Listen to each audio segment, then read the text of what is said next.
Hi guys, welcome back. Let's learn how to make liquid glass more opaque on your iPhone and iPad. Apple has introduced a new liquid glass customization setting on iOS and iPadOS, letting you choose how translucent the interface shows up. Thanks to the recent update, you can now switch between a clear look showing more of the background behind menus and buttons, or a tinted look that adds opacity and contrast for a bolder appearance. That said, let me show you how it's done the quick way.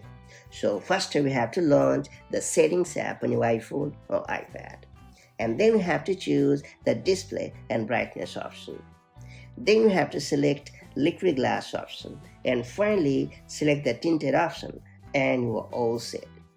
While the clear option allows you to have more transparent look, revealing the content beneath, the tinted feature lets you increase the opacity and add more contrast.